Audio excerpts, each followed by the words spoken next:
Hey guys. All right, so if you guys are in this situation like I was a couple of days ago, I just want to tell you guys how you guys can get your car started. So basically this situation is a crank no start issue. So basically my car worked fine for the longest time. I had no issues whatsoever. Battery was good. Haven't had battery issues at all. And out of nowhere, I parked it, got a crank no start issue. And the thing about it is, it drove fine the whole entire day, had no issues whatsoever. I went to a bunch of places. I drove it to the store, to the pet shop. I even got a couple of goldfishes when this occurred. It was pretty much at the end of the day. All right, got some goldfishes at PetSmart. Went to a CVS to pick up something to drink, and got back out, tried to start my car, and all I got was a crank, but it would not run. Crank, it would not run. Crank, it would not run. And I tried to start it multiple times. So I was a little bit worried because it's very, very, very warm out. And probably like in the mid 90s. Had some goldfish in a bag, and I was worried that those goldfishes might die, so I was a little bit stressed out with the whole situation. All right, I did get something to drink. I did get a can of Coke in Arizona, and they were kind of cold, so I actually put it in the bag where the goldfish were, and hoping that the goldfishes would survive. But that's neither here nor there. And so I turned on my headlights, all right, just to see whether it could be a battery issue, because the battery was never changed. I did not know the condition of the battery or how old the battery was. Did not know the condition of the battery terminals, etc., etc. But I know that I didn't have any issues previous to this. I turned on my headlights, went out, checked. The headlights were very, very bright. The cranks were very, very strong. It wasn't like it was struggling to crank. It wasn't like it was struggling to crank at all. It was very, very, the cranks were very, very strong. All right. Now, knowing from previous experiences, if the battery is weak, I would normally get a weak crank. Like, it would try to start, but it wouldn't. And the more you crank it, the weaker it got, till it just would not crank it on you because your battery's dead. However,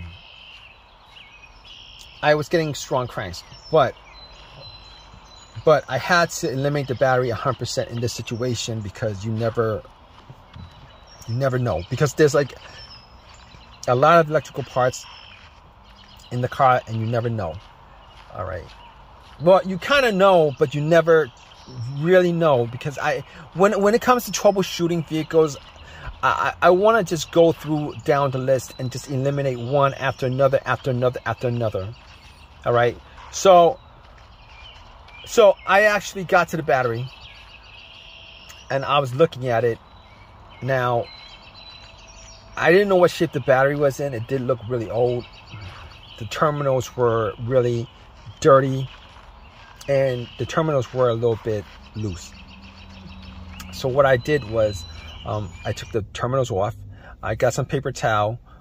I took my Coke and poured it on the terminals, cleaned it up as best I could, and cleaned off a lot of the green, whitish stuff that was on there. Popped it back on, tried to start it, and did the same thing. Strong crank won't start. It didn't start. Strong crank didn't start. So I was thinking to myself, you know what? I was still getting a strong crank after like cranking it 7 times. And to me, that pretty much says that the battery is pretty good. Even though the battery looked kind of old, pretty old, but it was under the hood. It was the battery, you know, after a while, if you put anything and not look at it after a while, you get dust on it and dirt and all that grime and all that stuff, right? So I was thinking to myself, 90% sure it's not the battery. I can't say 100%. You can never rule out, and you can't never rule that out unless you're able to get the car started, or are you able to test it out?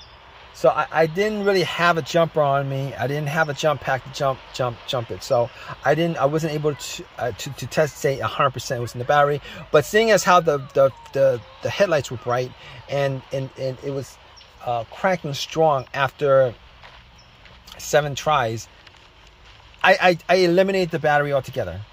All right, I eliminated the battery altogether. Now, I was thinking to myself, with this scenario, it could be a lot of different things, right? It could be the camshaft position sensor, it could be crankshaft position sensor, it could be the throttle position sensor, it could be the mass airflow sensor, because there's like a lot of sensors on the vehicle.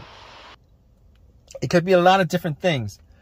But here's how I was able to eliminate all those things. I was able to eliminate all those things because normally if any of those things were to cause this situation, there would be a check engine light. There would be a check engine light and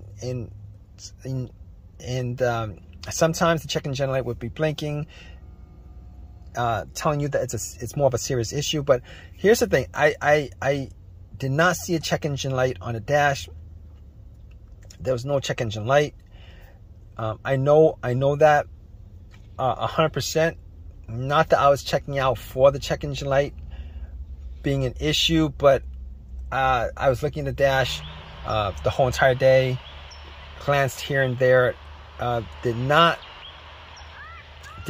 see a check engine light on the dash. So I know now I can't rule that out as 100% because I couldn't get the car to start up. Now if it started up and there's no check engine light, you know, I could say 100% that it wasn't the check engine light. And I didn't have an OBD2 to pop it in to scan it. Did not have an OBD2 to pop it in to scan it. However, I was going to rule that out because I was going through scenarios as best as I can because it was getting pretty warm and my goldfish, my goldfishes were gonna die. So I was like, all right. Should I call AAA? Maybe I could go back into CVS with the goldfish and put it in the in the fridge, you know. But you know, I was like 20 minutes into that, and I had to get something. I had to get something. Well, I was hoping that it was an easy fix. Get something. All right, so I was like thinking to myself, what else could it be besides this? All right. So I checked out the fuses. All right, checked out the fuses, made sure that, you know, I didn't smell anything that was burnt. I didn't see anything kind of burning on the top of the fuses.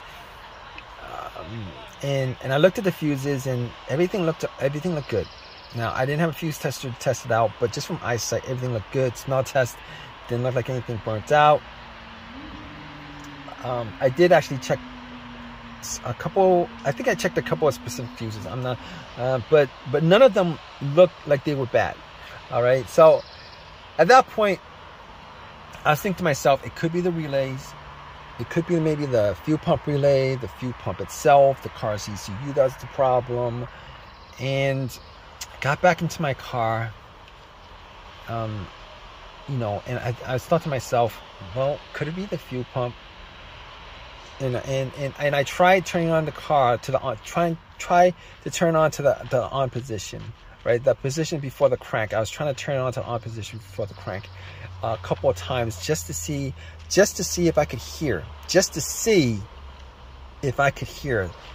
That really doesn't make any sense, but I tried to listen to the priming of the fuel pump. Now, the priming of the fuel pump will sound like a whizzing sound. All right, it would be a low hum whizzing sound because you can hear the motor just running. All right, it'll maybe run for like a second, maybe less than a second or two, whatever it is. And I was able to make out that it wasn't the fuel pump because I could hear the humming. All right, maybe it was just me, but I could hear the humming. So I was like, you know what? That's probably not the issue. That's probably not the issue. So I was thinking to myself, what is it that could cause this? Because I was running out of troubleshooting ideas for this situation. All right, because there's nothing noticeable, nothing that was noticeably wrong with the car. And I was thinking to myself, you know what? There's a strong possibility that it could be the key fob, because I never changed out the key fob battery. And I knew somebody who had this particular situation come up where I tried to help them out, and it turned out that it was something as simple as the key fob battery that was causing it, because the battery was either dead or so low that the car could not read that the key fob was in the car. The alarm, the remote was in the car. So I'm like, I'm at CVS. It's worth a try. I'm at CVS. It's worth a try. It'll be a quick fix if that is the fix, and I could save my goldfishes, etc., etc. And I was like, all right. So I'm gonna take the key fob battery out, because anything outside of this, I wouldn't be able to diagnose without a scan tool, without going through all the fuses, without going through the relay, etc., etc. But since the fuel pump was making a sound, I knew that the relay was working.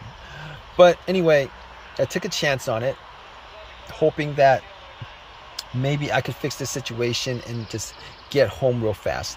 So key fob, I went to CVS, bought a battery. I took the key fob battery out because there's variations of the flat batteries, so I matched it up, put the battery in, ran back to my car and tried to start it. Crossed my fingers, hoping that it would start, so that the goldfishes would, I could save the lives of the goldfishes. And get my car started without having to put in any more money outside of the $6 or $7 that I spent on the battery. And I turned it on. I tried to crank it. It cranked and it turned on. It cranked and it turned on, guys. So I was relieved, and I've had no issues with it since. I was relieved. I had no issues with it ever since. And it's been a couple of days. I know for a fact that it is the battery, the fat battery and the key fob that's the problem. And I'm hoping that if you guys are in this situation, you guys probably are in one of these kind of situations where you have a crank no start, and you guys are trying to find a solution for it. I'm hoping that you guys have this easy of a fix as I did. So if you guys have this situation, you guys went through all the troubleshooting steps, and you guys are pretty much at a loss as to what to do next, all right, spend $6, get a brand new key fob battery, take the key fob battery out of your, take the old key fob battery out of your remote, swap it out, and then try to start it. Hopefully you guys have as much as an easy fix as I did with my car. All right, hopefully that works out for you. If you guys have any comments, definitely leave a comment in the comment section. Please subscribe, please give me a thumbs up, all that good stuff, right, guys?